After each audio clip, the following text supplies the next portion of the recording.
Thank you for coming and practicing together. We're using a text from the Shobo Genzo, from the writings of Dogen Zenji for this Ango period. It's called Bodhisattva Shishobo, the 4 ways a Bodhisattva acts to benefit human beings. We pick this text as part of our commitment to develop and expand and deepen lay practice. As you know, in America, most practitioners are lay practitioners. They're not ordained. And this is true in all of the various flavors of Buddhism, schools of Buddhism in America. It's one of the unusual aspects of Buddhism in the West. We picked this text because it's particularly applicable to lay people. The 4 ways that a bodhisattva can act to benefit human beings. And I talked last week about what a bodhisattva is. The notion of a bodhisattva is a development of Mahayana Buddhism. So the earliest Buddhism at the time of the Buddha, we now incorrectly call Theravadan Buddhism because that's the surviving school from that time. There were many schools.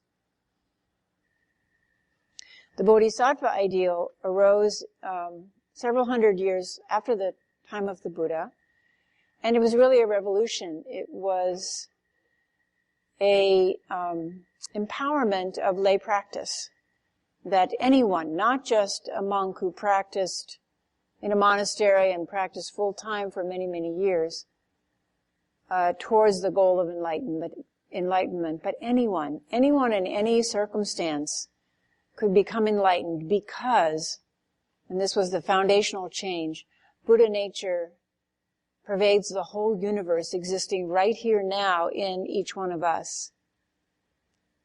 Every being, every creation is a manifestation of this immanence, this Buddha nature.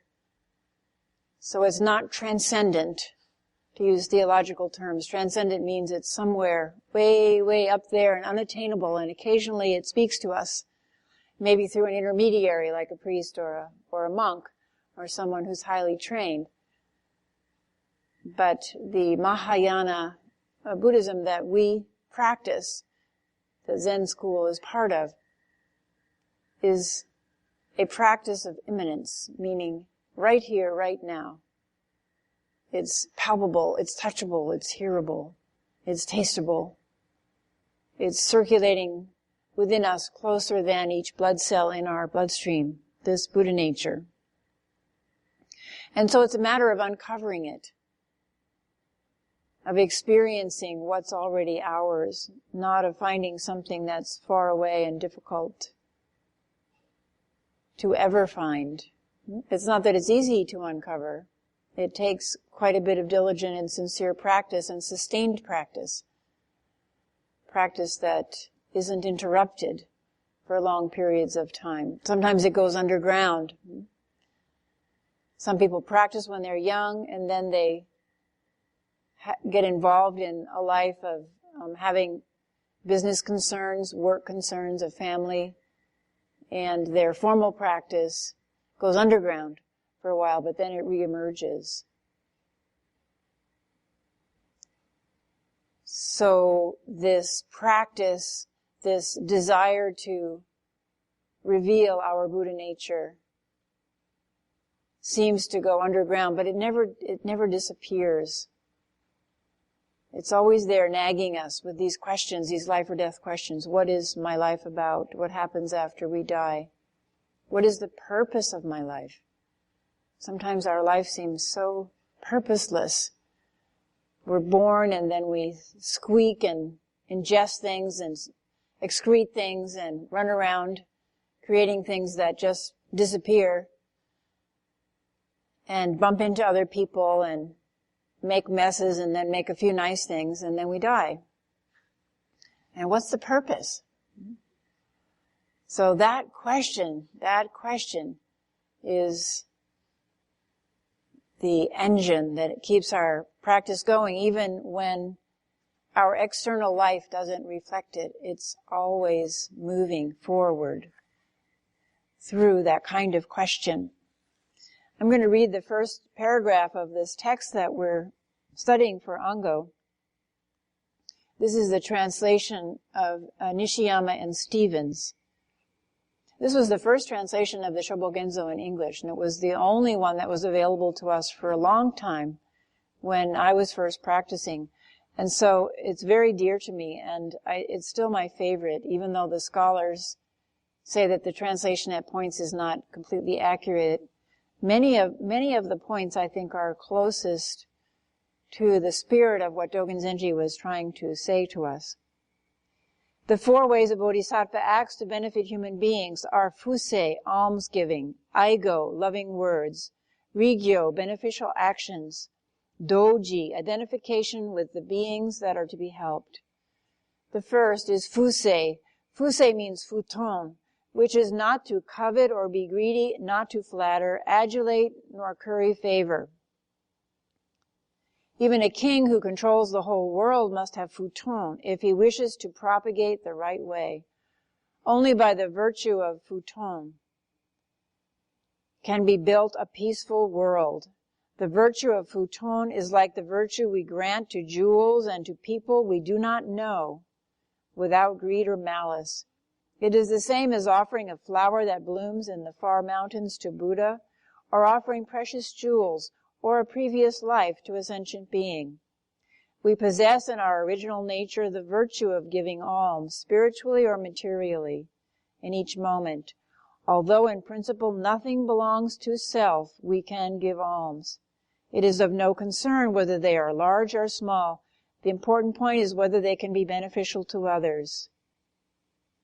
The merit of almsgiving itself bears fruit.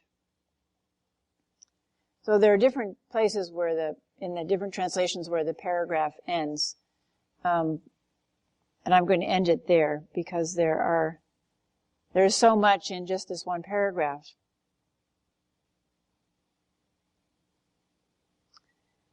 Fusei means not to covet or be greedy, not to flatter, adulate, nor curry favor. Even a king who controls the whole world must have futon if he wishes to propagandize the right way. Only by the virtue of futon can he build a peaceful world. So this is a direct instruction to us that if we want to be at peace in ourselves and if we want to build a peaceful world, we have to practice giving. We have to practice generosity. In fact, the Buddha's instruction about attaining awakening, attaining enlightenment, becoming awakened, uncovering our own Buddha nature, was that the primary way to do this was through generosity. So we're always concerned about how to bring about peace in the world. Several of us were just at the opening of the exhibit from the atomic bomb museums in Hiroshima and Nagasaki, an exhibit at Portland State, which will be there for the whole month, and I really urge you to go and see it. It's in Smith Hall up on the 2nd floor. And it's very stunning. It's something that everyone in the world, especially all the world leaders, should see, to see the kind of devastation that nuclear weapons can create. And I think if people saw that, they would never contemplate using nuclear weapons again and talk to people who would survive that devastation. So you come away from that with a renewed commitment to creating a peaceful world. And yet we have to face the inevitability of war and conflict. So how do we build a peaceful world? We have to begin with ourselves. And Dogen Zenji is giving us a very specific instruction about how to build a peaceful world, beginning with ourselves, with our own cultivation of generosity, giving away. I want to practice together just for a moment a very simple exercise that has to do with giving away, receiving freely and giving freely. In this translation, in one of the translations, not this one, but another one, Fusei is translated as free giving, freely giving. So just stay seated where you are, close your eyes, and first imagine that when you breathe in, you are breathing in the power of all of the creations in the world. So you could reach your awareness out to the rain, for example. How much energy is carried by the rain clouds? Or you can feel the energy in the radiators right now. The energy in all the warm bodies in this room. The energy in the city of all the cars and the people. The city is pulsing always with energy, day and night. So as you breathe in, you can breathe in, freely breathe in that energy. It's given to you. It nourishes you, and then you freely breathe it all back out again. Give it away.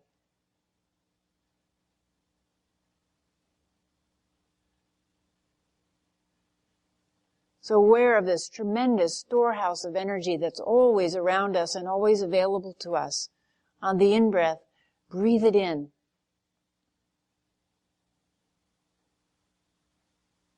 On the out-breath, breathe it back out.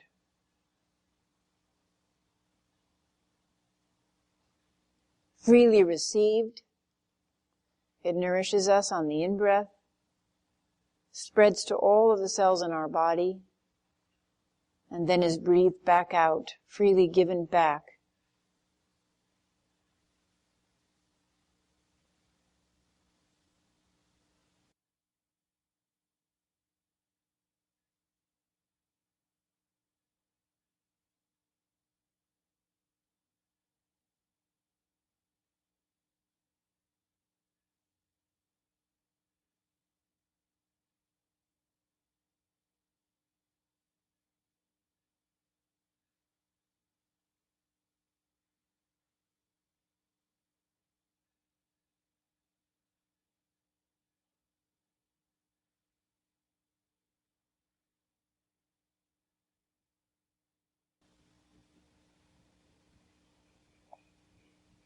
Aware of the energy of mountains, rivers, oceans,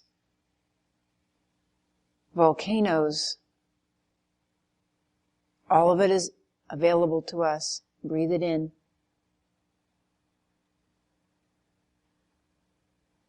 And breathe it back out.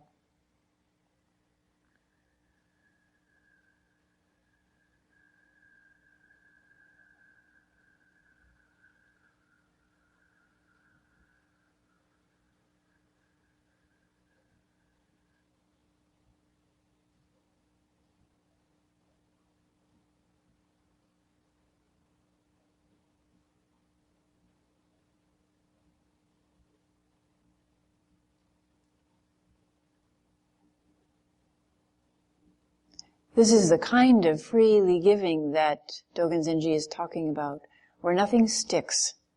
It flows through us and back out. The rational mind says, oh, well, if I breathe in energy, if I take in energy, some of it's got to stick here, some of it's got to stay here, I've got to use it. But we're not talking about that kind of energy. Buddha nature is not diminished by its expression in our body, by us using it, by us arising in the morning with it, moving around through it, eating it, excreting it, breathing it in and out. It does not change. It is eternal. It does not diminish by one atom. When we die, it does not increase by one atom when we are born. So we can freely breathe it in, use it, and breathe it back out so that all beings can use it. This is the kind of free giving that Dogen Zenji is talking about. And this in itself builds a peaceful world. It's when we covet, when we begin to be greedy, when we want something from someone or something. Coveting and being greedy is wanting something. Flattering, adulating, or currying favor is wanting someone to come over to our side, to favor us, to see us as special. So when we don't want anything, because we're not worried that this is scarce, that anything is scarce, when we know that it freely flows in and flows out, that's free giving. And that's the beginning of a peaceful world. Wars always involve somebody wanting something that they think is scarce or that might be taken away from them. The virtue of futon is like the virtue we grant to jewels and to people we do not know. That's an amazing line. Do we grant virtue to people we do not know? We grant virtue to jewels. That's why we love jewels. Last year we went to the Smithsonian and they have a whole hall of jewels. Some gigantic glowing jewels, some that glow in the dark. It's a favorite hall for people to go to. People love jewels. We love jewels because they speak to us of Buddha nature. If you look deeply into anything that people love and collect, it has some aspect of Buddha nature. So jewels have this purity and this inner light that speaks to us of our Buddha nature. We grant virtue to jewels. We value them. In themselves, they're not valuable. They're just atoms. Carbon, iron, selenium, impurities. Those atoms rearranged in another way we wouldn't value. But when they appear as a jewel, we value them and we grant them virtue in themselves. In Dogen Zenji it says, like the virtue we grant to jewels and people we do not know. So we are willing sometimes to grant virtue to people we do not know. As soon as we know them, we put them in a category, right? They're good or they're bad. I like them or I don't like them. But when we don't know them, we're willing to grant them some of the same kind of virtue that we grant to jewels. So could we see everyone in that way? And that, he says, is an aspect of free giving. Freely giving, in Buddhist terms you might say not knowing, in Zen terms. Not knowing, not judging. Valuing each person like a jewel. If Buddha nature is a jewel, then each person is a facet on this jewel of millions of facets. In each person's life, if we look into each person's life, it's like looking into the jewel through a different facet. Each one with its own virtue. It is the same as offering a flower that blooms in the far mountains to Buddha, or offering precious jewels or a previous life to a sentient being. This is also a beautiful line, to offer the flowers that we see in the distant mountains to the Buddha. We always think, well, we have to buy some flowers and put them on the altar and offer them to the Buddha. But if we give everything away, everything that we see, everything that we touch, everything that we hear, we give away freely, just like we were breathing in and out, then everything is a continuous gift to us and from us. We offer our own Buddha nature when we bow to the Buddha, offering the Buddha to the Buddha. A gift freely given and given away.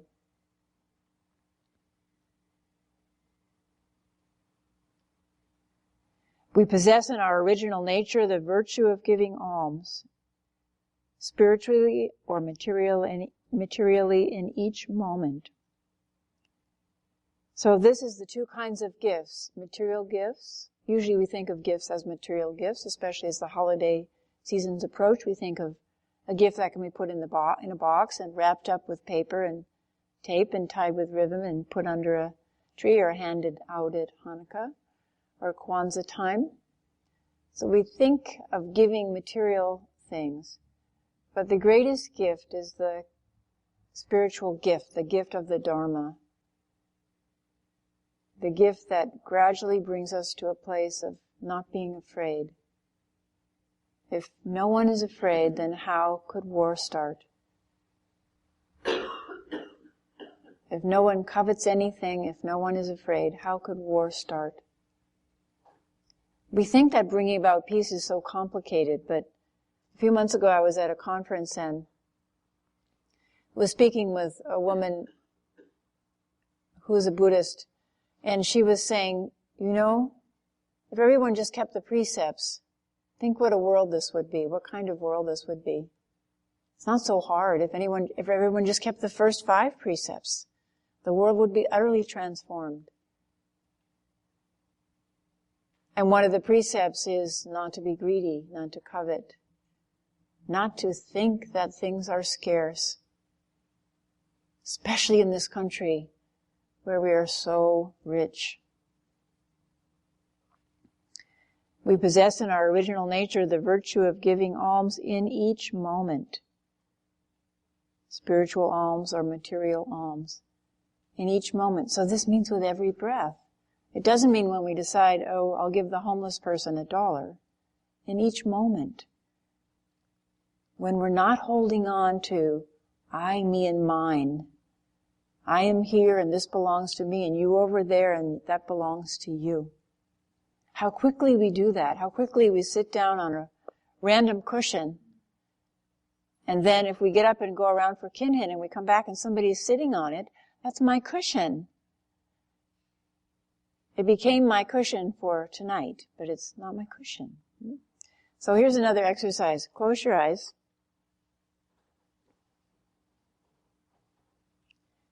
And think of every pen, P-E-N, ballpoint pen or fountain pen, it doesn't matter. Every pen that has come towards you, been handled by you, and disappeared from your life.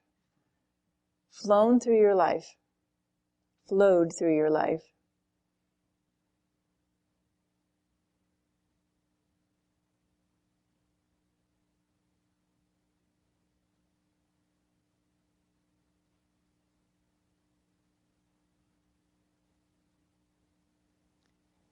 Now think of all the salt that has entered your mouth and been helpful in your body and then been excreted through sweat, through urine, through feces. So become aware of this flow of salt into your body and out of your body.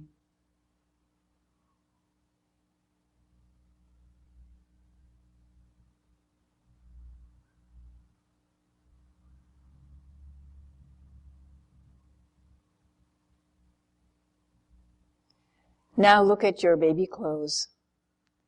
The clothes that people put on you when you were a baby. Let's say your diapers. Take a look at your diapers. Where are they now?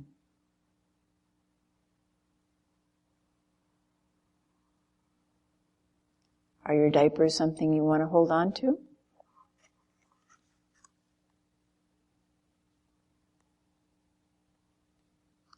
We possess in our original nature the virtue of giving alms, although in principle nothing belongs to self, we can give alms. We possess in our original nature the virtue of giving alms. This means that we are already generous. It's part of our original nature. So we can relax. We don't have to worry about somehow generosity is out here and I've got to bring it into my being. Incorporated in my being. It's already incorporated in our being. We just have to reveal it. We have to cultivate it. Learn how to manifest it. So it's like musical talent. Some people have musical ability, but it will lie there latent forever unless their mother forces them to have piano lessons, which many people resent until they learn to play the piano, and then they're delighted that they learn to play the piano. So this is the same. This talent, this skill, this ability, this amazing capacity for generosity is uniform, though. It's not unequally distributed like maybe musical talent is. It's present in all of us, but only when we bring it out and cultivate it by giving in every moment, with every breath, with every distant flower on the mountain, with every molecule of salt. Anytime we do that, anytime we become aware of that, we are uncovering our generous nature. Although in principle nothing belongs to self, we can give alms. It is of no concern whether they are large or small. So nothing belongs to ourself. If you do that same meditation we just did, you realize those pens never belong to you. The salt never belonged to you. The diapers belong to you for like that, and then they're gone. Where are they? They're back in the earth. They're manifesting as all your poop is manifesting as new beings already. Isn't that wonderful?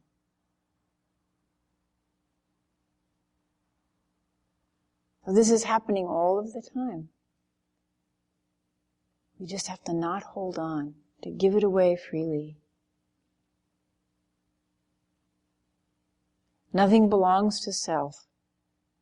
We can give alms. So all the things that we think belong to us, cars, houses, apartments, clothing, gone.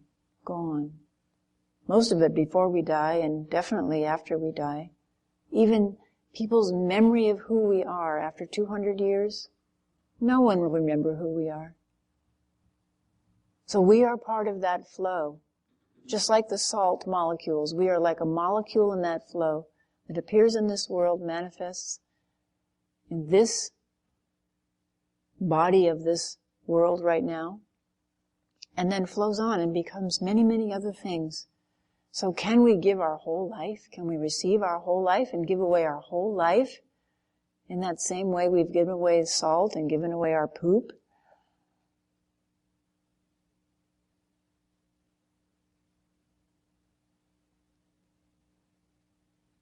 It's a radical way to think.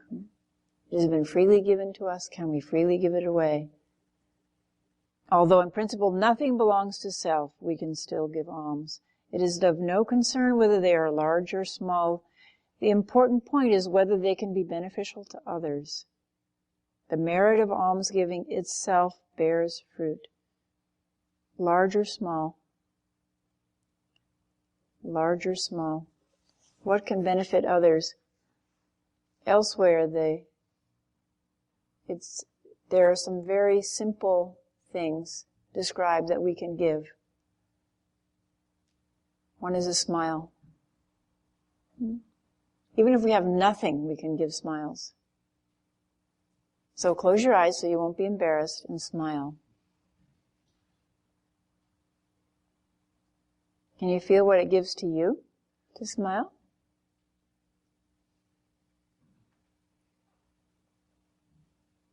So I would like to ask you to practice freely giving smiles this week.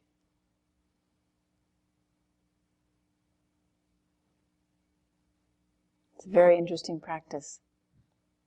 Give smiles to yourself, to your body, to your life circumstances, to your predicaments, and to those you meet. It seems small, but it's the foundation of a peaceful world. Buddhas giving to Buddhas. Thank you.